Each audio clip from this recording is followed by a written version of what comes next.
आनंद मठ। आनंद मठ। आओ ऋषियों की अनमोल धरोहर को संजोएं।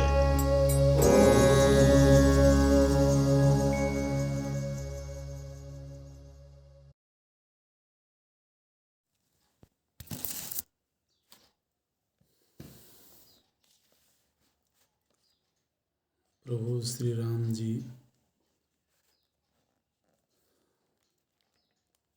वैराग्य वृत्ति का कथन करने के बाद अपनी जिज्ञासा को व्यक्त करते हैं।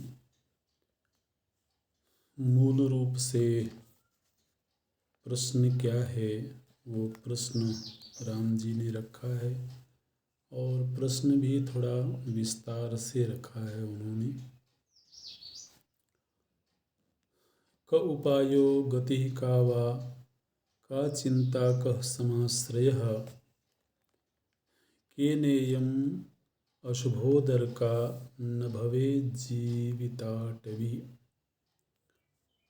वह कौन सा उपाय है, वो कौन सी गति है, वो कौन सा आश्रय है, वो कौन सी स्मृति है जिसको प्राप्त कर लेने के बाद इस संसार में विचरण करते हुए भी क्लेशों से सर्वथा मुक्त रहा जा सकता है।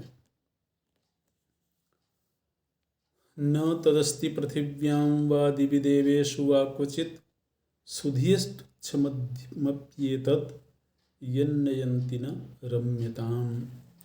थोड़ा अपने आचार्य, अपने गुरु की महिमा का गायन भी करते हैं। बोलते हैं कि हे भगवान, इस सृष्टि में ऐसी कोई तुच्छ से तुच्छ भी वस्तु नहीं है जिसको आप दिव्यता प्रदान करने में समर्थ ना हो। न तदस्ति पृथिव्यां वा दिवि देवेषु वा क्वचित्। पृथ्वी में, द्युलोक में कहीं पर भी ऐसी कोई तुच्छ वस्तु नहीं है जिसको आप जैसे विद्वान, आप जैसे समर्थ यन्नयन्ति न रम्यताम, जिसको आप दिव्यता ना प्रदान कर दें, जिसको आप रमणीय ना बना दें, तो आप सर्वसमर्थ हैं। और ये कथन इसलिए भी है कि जिनसे मैं प्रश्न कर रहा हूँ उनकी महिमा का मुझे ज्ञान है, उनकी सामर्थ्य का मुझे ज्ञान है। इसीलिए आपको सर्वसमर्थ मान करके मैं आपके सन्मुख ये जिज्ञासा रख रहा हूँ। अयम हि दग्ध संसारो नीरंध्रकलनाकुलः कथम सुस्वादुतामेति नीरसो मूढ़ताम विना। यूँ तो यह संसार बड़ा ही नीरस है और निरंतर दुख ही प्रदान करता है, लेकिन ऐसा कोई उपाय जरूर है जिस उपाय को प्राप्त करके यह नीरस जगत भी रसयुक्त मालूम पड़ने लगे। अज्ञान की दशा में यह एक बड़ी ही नीरस वस्तु है, बड़ी उपेक्षणीय वस्तु है। नीरसो मूढ़ताम बिना, मूढ़ता की दशा में जो वस्तु अत्यंत नीरस मालूम पड़ती है, ठीक ठीक समझ प्राप्त हो जाने पर वह भी रसीली मालूम पड़ने लगेगी। रसीली इस संदर्भ में कि यदि सब कुछ आनंद तत्व का ही विलास है, वेदांत ने यह उद्घोषणा करी कि आनंदाध्येव खलु इमानि भूतानि जायन्ते, आनंदेन जातानि जीवन्ति, आनंदम प्रयन्ति अभिसंविशन्ति। तो वेदांतों ने ये घोषणा करी कि यह सृष्टि, यह जगत आनंद तत्व का ही विलास है, आनंद की ही अभिव्यक्ति है। तो यदि सर्व प्रपंच ही आनंद की अभिव्यक्ति है तो सर्व प्रपंच में फिर आनंद होना चाहिए। लेकिन मूढ़ता की दशा में, अज्ञान दशा में हमको जगत जगत रूप में मालूम पड़ता है, इसलिए उसमें नीरसता है। तो वो कौन सा उपाय है जिससे कि सब कुछ ही आनंद रूप मालूम पड़ने लगे? आप कृपा करके वो उपाय बताइए हमें।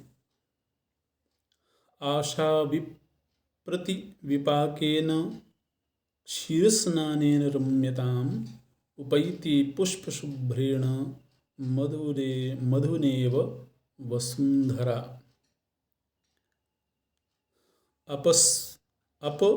अपमृष्टमलोदेति क्षालनेनामृतद्युतिः मनश्चंद्रमसः केन तेन काम कलंकितात्। यूँ तो जब तक अज्ञान है तब तक यह जो मन है यह बड़ा मलिन है, काम आदि कलंकों से युक्त होने के कारण ये मलिनता से भरा हुआ है। स्वरूपतः यह पूर्ण चंद्र है, लेकिन जब तक इसका प्रक्षालन नहीं हुआ है तब तक यह बड़ा मलिन मालूम पड़ता है। तो वो कौन सा उपाय है जिससे कि यह मन रूपी चंद्रमा सर्वथा निर्मलता को प्राप्त हो जाए और प्रकाश रूप हो जाए? वो उपाय कृपा करके आप हमें बताइए। दृष्ट संसार गतिना दृष्टादृष्ट विनाशिना केनेव व्यवहर्तव्यम संसार वनवीथिषु। यह जो संसार रूपी वन है, इस संसार रूपी वन में भी जो महापुरुष हैं, जो तत्वदर्शी महापुरुष हैं, वो व्यवहार करते हैं, विचरण करते हैं, इस जगत रूपी अरण्य में विचरण करते हैं। और विचरण करते हुए भी वो किसी क्लेश से युक्त नहीं होते हैं, किसी भय से युक्त नहीं होते हैं। तो ऐसे महापुरुष कैसे इस तरह का व्यवहार करते हैं? उनका कैसा आचरण होता है कि इस महाअरण्य में विचरण करते हुए भी वो सर्वथा क्लेशों से विनिर्मुक्त रहते हैं? हमको ऐसा लगता है कि यदि जगत के साथ व्यवहार होगा तो राग द्वेष तो जरूर रहेगा, और व्यवहार किए बिना रहा नहीं जा सकता। व्यवहार होगा तो राग द्वेष होगा। राग द्वेष महारोगाः भोगपूगा विभूतयः कथम जंतु न बाधन्ते संसारार्णवचारिणम्। बोलते हैं कि ये राग द्वेष रूपी जो महाव्याधियां हैं, ये संसार का भोग करने पर तो प्राप्त होती ही हैं, लेकिन ऐसा क्या उपाय है कि उस उपाय को प्राप्त करके हम जगत के साथ व्यवहार भी करें और ये राग द्वेष रूपी जो व्याधियां हैं इनसे ग्रसित न होवें। आप कृपा करके वो उपाय बताइए। बड़ा सुंदर एक दृष्टांत देते हैं। बोले कि जरूर इस सृष्टि में ऐसे महापुरुष हैं जैसे कि पारद, ये जो पारा होता है, पारा के विषय में ऐसा कहा जाता है कि वो अग्नि में पड़ने पर भी जलता नहीं है। तो जिस तरह से पारद अग्नि में पड़ जाने पर भी वह जलता नहीं है, भस्म नहीं होता है, ठीक इसी तरह से ये जो विषय रूपी अग्नि प्रज्वलित है चारों तरफ, इस विषयाग्नि के बीच रह करके भी कैसे पारे की तरह दोष मुक्त रहा जा सकता है, वो उपाय आप कृपा करके मुझे बताइए। और यदि आप ये कहें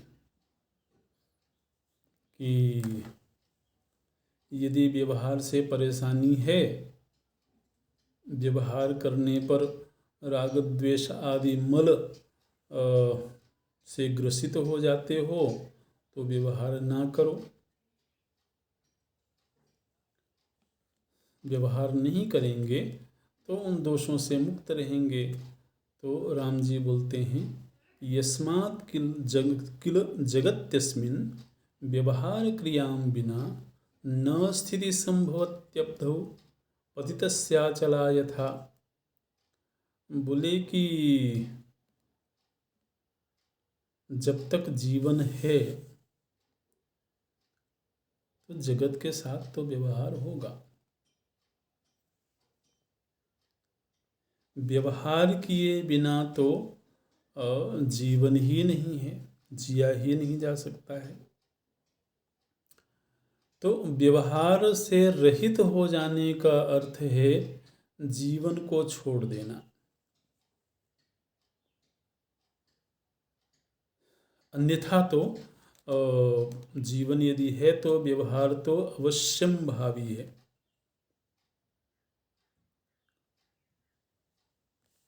तो बोले अच्छा, अब जबकि जीवन भी है और जीवन के साथ व्यवहार भी करना है, तो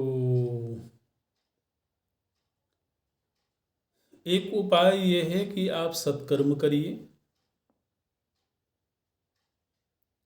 आप वैदिक कर्म करिए, यज्ञ याग आदि करिए। आप जब सत्कर्म करेंगे तो आपको क्लेशों की प्राप्ति नहीं होगी, आपको शुभ लोक मिलेंगे, शुभ परिस्थितियां मिलेंगी, सुखद वातावरण मिलेगा। तो फिर क्या परेशानी है? आपको तो राग द्वेष क्रोध काम आदि जो क्लेश हैं उनसे मुक्त होना है ना। तो एक बार जब सुखद परिस्थिति प्राप्त हो जाएगी तो फिर आप उन दोषों से मुक्त रहेंगे। तो इसलिए इसका उपाय ये है कि आपको सत्कर्म करना चाहिए। मानो कि अगर ऐसा कहा जाए तो राम जी बोलते हैं, ये दुनिया में ऐसी कोई क्रिया नहीं दिखाई देती है जिस क्रिया के साथ राग अथवा द्वेष का संबंध ना हो। कोई भी क्रिया होगी तो किसी न किसी कामना की पूर्ति के लिए होगी। क्रिया का हेतु ही कामना है। वह क्रिया चाहे लौकिक हो अथवा वैदिक हो, लेकिन प्रत्येक क्रिया का प्रेरक तो कामना ही है। जो निष्काम है वह क्रिया ही क्यों करेगा। और जिस हृदय में कामना होगी वह किसी न किसी वस्तु की कामना होगी, किसी स्थिति विशेष की कामना होगी। तो वह कामना ही एक तरह से राग का रूप धारण कर लेती है और उस काम्य वस्तु में जो बाधक बने वो उसके प्रति द्वेष की वृत्ति आ जाती है। इसलिए पवित्र से पवित्र क्रिया में भी मुझको पूरी निर्मलता नहीं दिखाई देती है, वह भी यत्किंचित दोषों से युक्त ही दिखाई देती है। राग द्वेष विनिर्मुक्ता सुख दुख विवर्जिता कृशानोर्दाहनीहीनेव शिखा न अस्तिह सत्क्रिया। जिस तरह से धूम्र और ज्वाला के बिना अग्नि नहीं हो सकती है, इसी तरह से सुख दुख से रहित अथवा राग द्वेष से विनिर्मुक्त कोई क्रिया नहीं हो सकती है। इसलिए किसी भी क्रिया में कर्म में दोषों से विनिर्मुक्त स्थिति की अपेक्षा नहीं की जा सकती है। और एक और रहस्य की बात करते हैं। बोले कि मुझे ऐसा लगता है कि इस मन की सत्ता तभी तक है जब तक यह विषयों के साथ व्यवहार कर रहा है।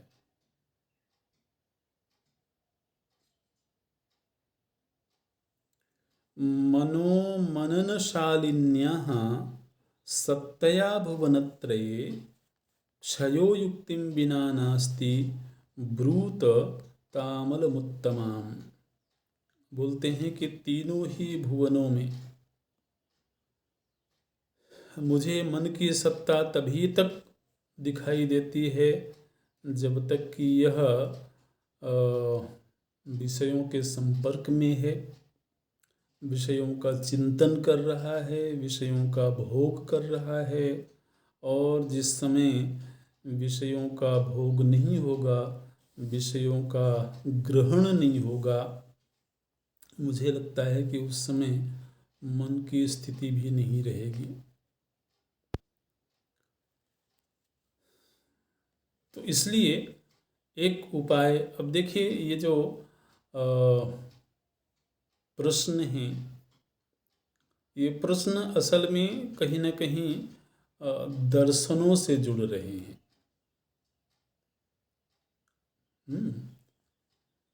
एक दर्शन ने ये कहा कि आपको सुखद जीवन चाहिए तो आप सत्कर्म करिए। पूर्व मीमांसा दर्शन का यही निर्णय है कि सत्कर्म से ही दुखों से मुक्ति हो सकती है। तो प्रभु जी ने सीधे दर्शन का नाम न लेकर के और परोक्ष रूप से उस सिद्धांत का निषेध किया कि कोई भी क्रिया ऐसी नहीं है जो दोष युक्त ना हो। सर्वारंभा ही दोषेण धूमेन अग्निरिवावृता है, ये गीता जी में भी बाद में प्रभु जी ने कहा। फिर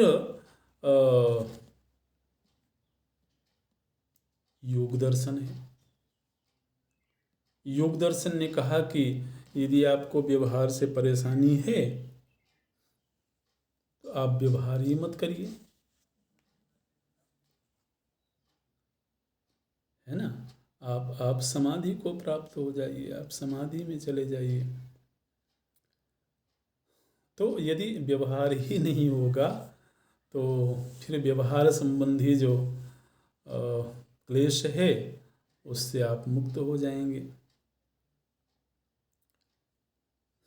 तो राम जी कह रहे हैं कि ये बात तो ठीक है कि विषयों का संसर्ग नहीं होने से ऐसा लगता है कि जैसे मन का नाश हो गया,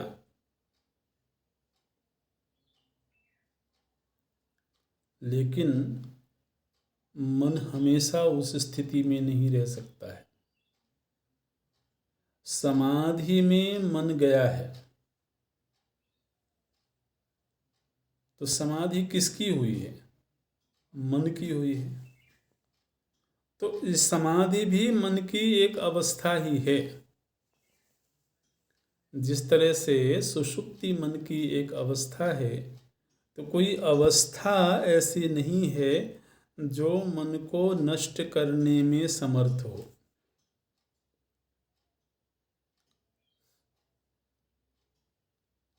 तो यत् किंचित ऐसा लग सकता है कि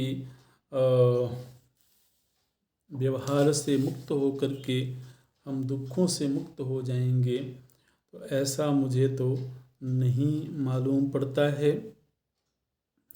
इसलिए व्यवहारवतो युक्त्या दुःखं न आयाति मे यया अथवा व्यवहारस्य ब्रूततां युक्तिमुत्तमाम्। देखिए, वेदांत किसी अवस्था विशेष को मुक्ति का हेतु नहीं मानता है ना। वेदांत ना तो व्यवहार का निषेध करता है और ना ही समाधि का निषेध करता है। वेदांत ना व्यवहार की प्रशंसा करता है और ना ही समाधि की प्रशंसा करता है। जहाँ तक मुक्ति का प्रसंग है, व्यवहारिक स्थिति में समाधि बहुत मंगलमयी चीज है, बहुत उत्तम चीज है। चित्त शुद्धि के लिए, चित्त की एकाग्रता के लिए, चित्त में अधिकार प्राप्त करने के लिए समाधि बहुत उत्तम स्थिति है। लेकिन समाधि मोक्ष का हेतु है, ऐसा नहीं।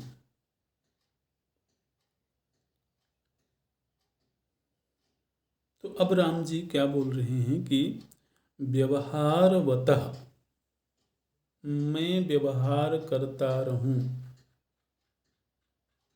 और मुझे दुख की प्राप्ति न होवे।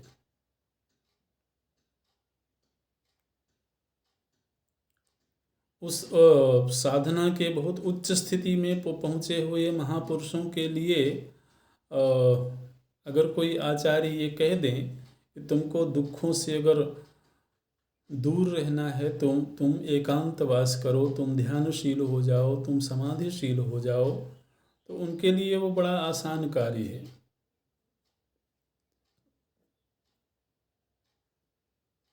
लेकिन उससे उनको संतोष नहीं है।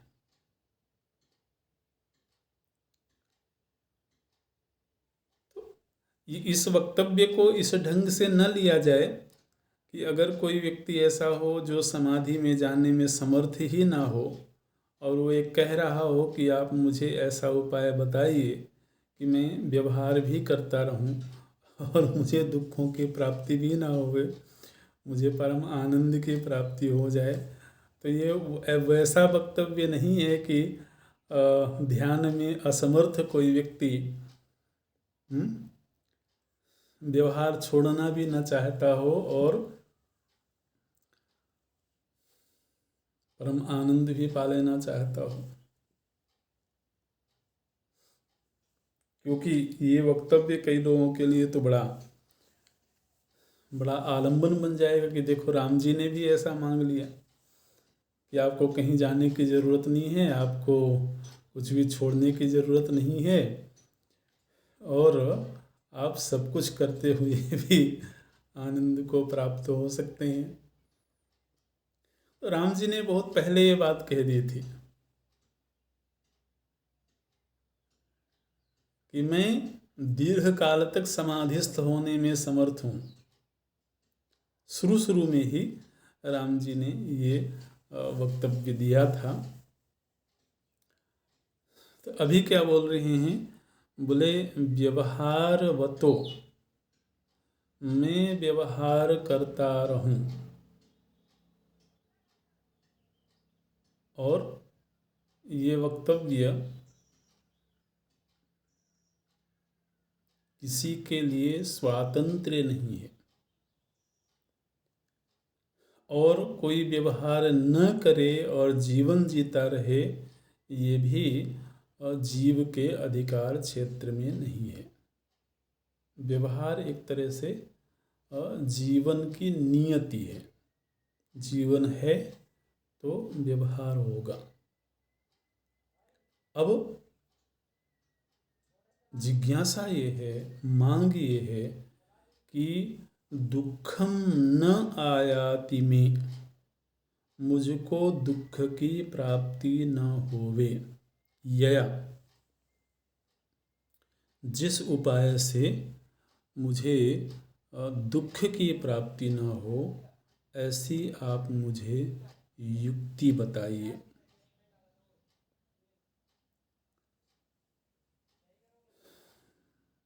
अगर वो कोई चित्त की स्थिति विशेष है तो आप उसके विषय में भी बताइए। तत्कथम केन वा किं वा कृतमुत्तम चेतसा पूर्वम ये नैति विश्रामम परमं पावनम मनः। निश्चित रूप से पूर्व में ऐसे महापुरुष हुए होंगे जिन महापुरुषों ने उस उपाय को अपनाया होगा। ऐसे महापुरुष हुए होंगे जिन्होंने जो मैं चाह रहा हूँ उस स्थिति को प्राप्त किया होगा।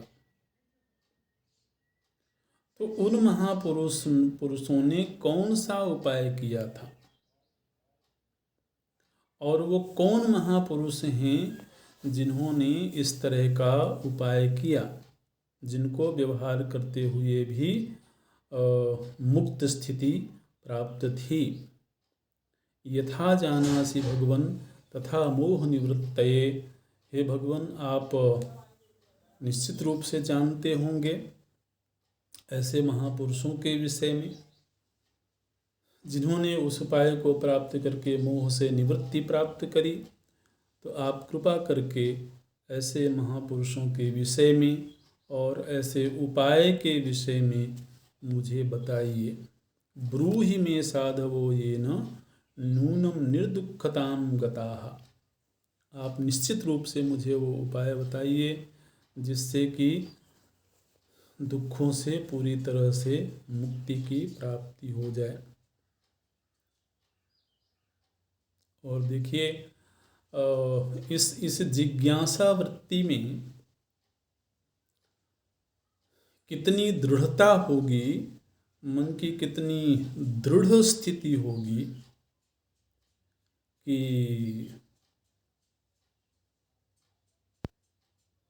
बोलते हैं यदि ऐसी कोई युक्ति नहीं है दुनिया में,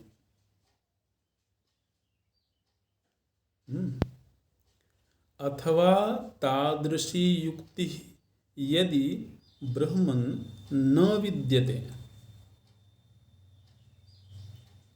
वो बिल्कुल बहुत व्यवस्थित प्रश्न है, पिन पॉइंटेड है कि मैं ऐसी युक्ति जानना चाहता हूँ, ऐसा उपाय जानना चाहता हूँ जिस उपाय को प्राप्त करके व्यवहार करते हुए भी दुखों से मुक्त रहा जा सके।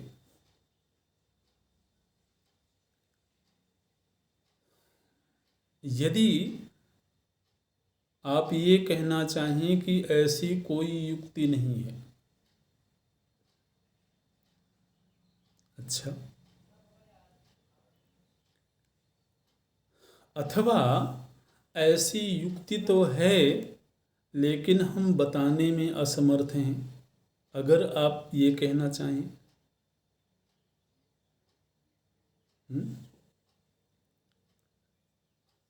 अथवा आप अगर ये कहना चाहें कि युक्ति तो है लेकिन आज तक किसी ने उसको प्राप्त नहीं किया,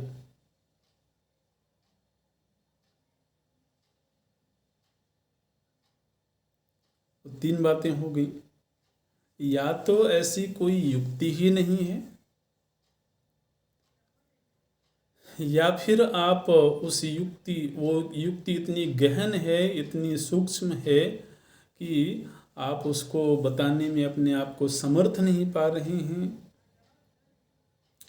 अथवा युक्ति तो है किंतु आज तक किसी ने उस युक्ति को प्राप्त नहीं किया है। और चौथा,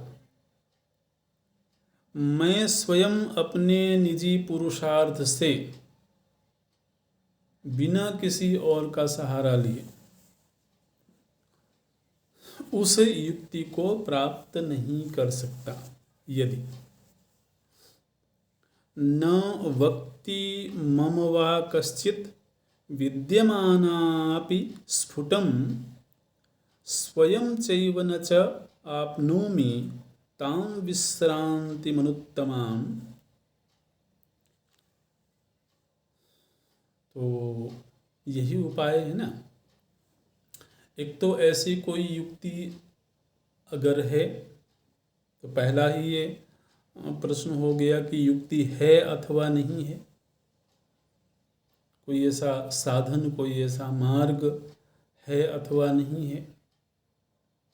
एक तो ये बात हो गई। दूसरे, यदि है भी और उसको कोई जानता ना हो,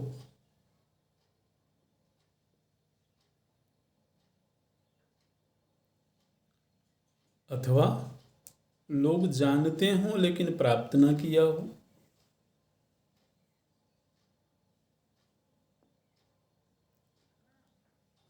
और चौथा, लोग जानते भी हों, प्राप्त भी किया हो, लेकिन मुझ में वो सामर्थ्य ना हो कि मैं प्राप्त कर सकूं।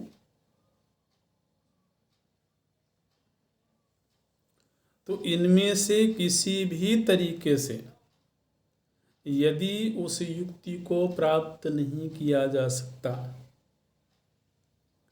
तो तद अहम त्यक्त सर्वे हो निरहंकारताम गतः। तो फिर मैं सब कुछ त्याग करके तो पहले से ही बैठा हुआ हूँ। तब मैं सर्वस्व का त्याग करके और सर्व को धारण करने वाले अहंकार का त्याग करके मैं अब किसी भी वस्तु का उपभोग नहीं करूँगा। मैं भोजन ग्रहण नहीं करूँगा, मैं जल नहीं पीऊँगा। ये बोलते हैं न भोक्ष्ये न पिबाम्यम्बु न अहम परिदधेम्बरम। मैं जल ग्रहण नहीं करूँगा, मैं वस्त्र धारण नहीं करूँगा। करोमि न अहम व्यापारम स्नान दान असनादिकम। यहाँ तक कि मैं स्नान दान आसन माने भोजन आदि रूप व्यवहार भी मैं नहीं करूँगा। न च तिष्ठामि कार्येषु संपत्सु आपदशासु च। चाहे संपत्ति की स्थिति हो, चाहे विपत्ति की स्थिति हो, किसी भी स्थिति में मैं किसी प्रकार की कोई क्रिया नहीं करूँगा। न किंचित अपि वांछामि देहत्यागादृते मुने। और हे मुनि, इस देह त्याग के अलावा मैं और कोई भी व्यवहार नहीं करूँगा, कोई भी मेरे भीतर कामना नहीं है। ये एक तरह से हठ योग की स्थिति हो गई कि या तो मुझे ऐसा उपाय प्राप्त हो, माने मुक्ति प्राप्त हो। देखिए, मुमुक्षा मुमुक्षा की जो तीव्रता है वो उस स्थिति को बोलते हैं। तो ये जो एक मुमुक्षु की चरम स्थिति होती है,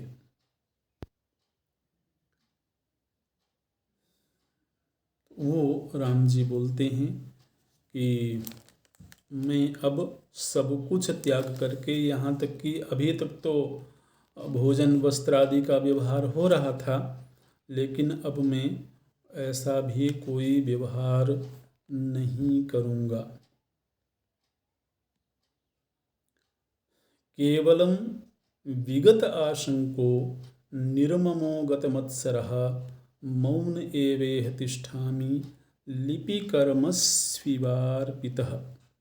जिस तरह से किसी चित्र में एक चित्रलिखित पुरुष होता है, स्थिर होता है, इसी तरह से मैं समस्त व्यवहारों का त्याग करके, समस्त मोह ममता द्वेष आदि से शून्य हो करके और मौन हो करके बैठ जाऊंगा।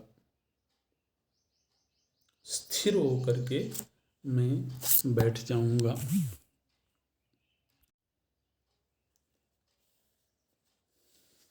बोलते हैं कि अथ क्रमेण संत्यज्य प्रश्वासोच्छ्वास संविदः सन्निवेशं त्यजामीमं अनर्थम देह नामकम। बोले कि मैं इस अनर्थ रूप देह स्वयं ही अनर्थ रूप है, इस देह को श्वास प्रश्वास का आलंबन लेकर के, अपने प्राणायाम को साध करके, और मैं इस शरीर का इसी समय त्याग कर दूंगा। क्रमशः प्राणों को अपने अधीन करके, प्राणों को सम करके, और मैं इस देह का त्याग कर देता हूँ। और वैसे भी मेरे भीतर अब ये वृत्ति नहीं रह गई है कि यह शरीर मैं हूँ अथवा यह शरीर मेरा है। न अहम अस्य न मे न अन्यः शाम्यामि अस्नेहदीपवत् सर्वमेव परित्यज्य त्यजामीदं कलेवरम। तो यह देह मैं हूँ अथवा यह देह मेरा है, यह वृत्ति मेरे भीतर से निकल चुकी है और अब इस देह के साथ मेरा कोई संबंध नहीं है। तो मैं इसी समय पर इस देह का, इस कलेवर का त्याग कर दूंगा। तो ये प्रभु श्री राम जी का अंतिम वक्तव्य है जिज्ञासु के रूप में, जहाँ पर कि वैराग्य वृत्ति, फिर वैराग्य पूर्वक अपनी जिज्ञासा को व्यक्त करना, और जिज्ञासा में भी मुख्य रूप से तत्व की जिज्ञासा, क्लेशों से विनिर्मुक्त स्थिति की जिज्ञासा, जीवन काल में व्यवहार करते हुए भी व्यावहारिक दोषों से, राग द्वेष आदि दोषों से विनिर्मुक्त स्थिति की जिज्ञासा, और उस स्थिति की प्राप्ति का उपाय जो है उस उपाय की जिज्ञासा। और उस जिज्ञासा में ये बहुत स्पष्ट रूप से दिखाई देता है कि राम जी ने सभी दर्शनों का अध्ययन किया है, सभी दर्शनों का बोध है वेदांत से पूर्व तक, क्योंकि हर दर्शन साधक की जीवन यात्रा का अलग अलग पड़ाव होता है। इसलिए वेदांत के साधक को तो वैसे भी सभी दर्शनों का थोड़ा बहुत ज्ञान होना चाहिए।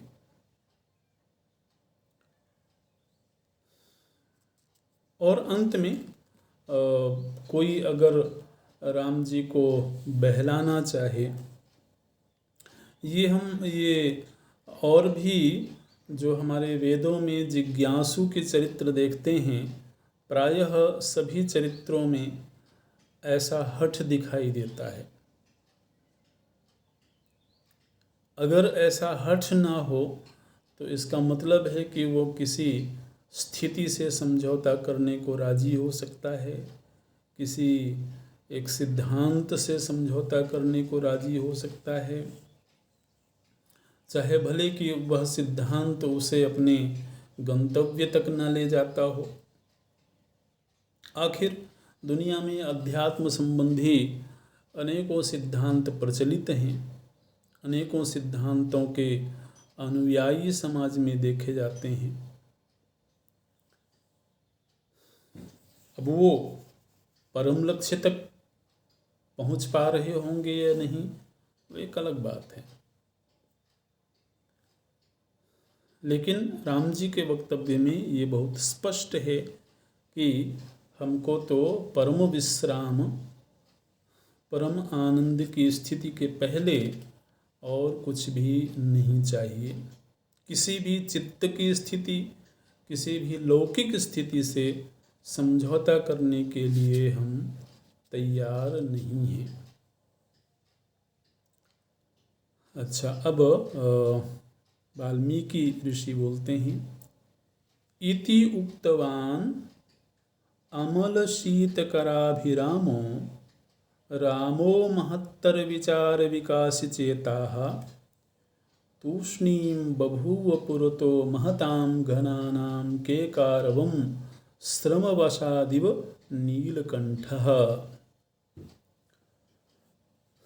वाल्मीकि ऋषि बोलते हैं कि जैसे मयूर देर तक बोलता रहता है और बोलते बोलते जब उसका कंठ दुखने लगता है तो वह शांत हो जाता है, इसी तरह से प्रभु जी ने बड़े विस्तार से और बड़ी शालीनता के साथ, बड़े निर्मल वाणी में इति उक्तवान अमल शीतकराभिरामः, राम जी की वो जो वाणी है वो कैसी है? बोले निर्मल है और शीतल है।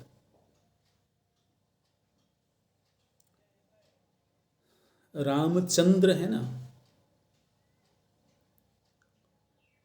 चंद्र में शीतलता भी होती है और प्रकाशमानता भी होती है। प्रकाश है लेकिन प्रखरता नहीं है। तो बोलते हैं अमल शीत कर अभिरामः, अभिराम है। अभिराम ने मन को आह्लाद करने वाली, मन को श्रवण मात्र से ही आनंदित करने वाली वाणी प्रभु श्री राम जी ने बोली है। राम महत्तर विचार, और उसमें केवल शीतलता है, निर्मलता है, रमणीय है, इतना ही नहीं, वो विचार बहुत उदात्त हैं। देखिए वाल्मीकि ऋषि राम जी के वक्तव्य पर क्या टिप्पणी कर रहे हैं। अभी राम जी ने जो कुछ भी बातें रखी हैं उस पर और भी महापुरुषों के वक्तव्य आएंगे आगे, लेकिन सीधे सीधे वाल्मीकि ऋषि उस वाणी को किस रूप में देख रहे हैं। तो एक तो उन्होंने कहा कि उसमें निर्मलता है, उसमें शीतलता है, उसमें मन को आनंद देने का भाव है, लेकिन उसके साथ साथ में वह महत है, महत्तर विचार। कोई ऐसा लौकिक विचार नहीं है कि थोड़ी देर के लिए मन को बहला दिया, थोड़ी देर के लिए कुछ हंसी ठिठोली कर दिया, उससे मन बहल गया, उस तरह का नहीं, महत्तर विचार, महत्तर विचार विकास चेता, सुनने वालों के चित्त को विकसित करने वाला, सुनने वालों के चित्त में विचार को उन्नत करने वाला ये वक्तव्य है। ऐसा वक्तव्य दे करके तूष्णीम बभूव, प्रभु श्री राम जी शांत हो गए। पुरतो महताम घनानाम के कारवम, उन महापुरुषों के सन्मुख प्रभु श्री राम जी शांत होकर के, चुप होकर के बैठ गए। बोले कि ये ऐसी वाणी थी जो कि वहाँ उपस्थित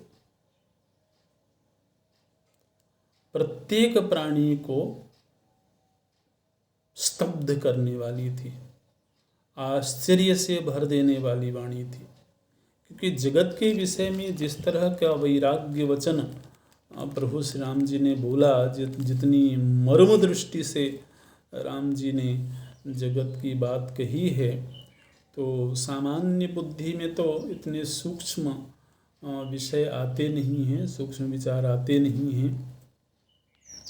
तो इसलिए बोलते हैं कि वदत्येवं मनोमोह विनिवृत्तिकरम वचः, ये ऐसी वाणी थी जो सुनने मात्र से ही श्रोता के मन के मोह को नष्ट करने वाली थी। रामे राजीव पत्राक्षे तस्मिन् राजकुमार के सर्वे बभूवुः तत्रस्थाः विस्मयोत्फुल्ललोचनाः। उस सभा में उपस्थित और उस सभा के बाहर भी उपस्थित, यहाँ पर ऐसा वर्णन आया है कि राम जी की इस वाणी को केवल महाराज की सभा में जो लोग उपस्थित थे वही लोग नहीं सुन रहे थे।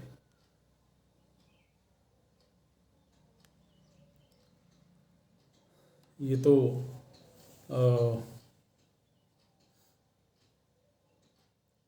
समूचे जगत के ऊपर शासन करने वाले राजाधिराज की वाणी है ना। तो राम जी के इस वक्तव्य को तीनों लोकों के प्राणी सुन रहे थे। राम जी के इस वाणी को मनुष्य देवता ही नहीं, गंधर्व किन्नर साध्य सिद्ध ही नहीं, बल्कि पशु पक्षी भी श्रवण कर रहे थे। और वो सब राम जी के इस वाणी को सुन करके आश्चर्यचकित थे, स्तब्ध थे, ऐसा वाल्मीकि ऋषि लिखते हैं। वदत्येवं मनो मोह विनिवृत्तिकरं वचः रामो राजीव पत्राक्षे तस्मिन् राजकुमार के सर्वे बभूवुः तत्रस्थाः। राम जी जब शांत हुए हैं तो उस समय ऐसा लगा कि जैसे पूरी दुनिया के प्राणी ही स्तब्ध हो गए हैं, सभी लोग ही तत्रस्थ हो गए, स्थिर से हो गए। और विस्मयोत्फुल्ल लोचना, विस्मय से, आश्चर्य से सभी की आँखें खुली की खुली रह गईं।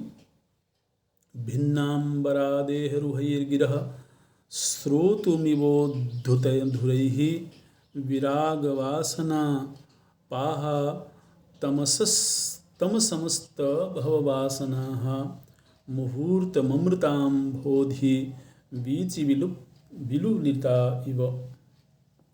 और राम जी की यह जो वाणी थी, यह वाणी ही श्रोताओं के मन में वासनाओं का प्रक्षालन करने वाली थी, श्रोताओं के मन को निर्वासन करने वाली थी, वैराग्य वृत्ति से भर देने वाली ये वाणी थी, ऐसा वाल्मीकि ऋषि बोलते हैं। ओम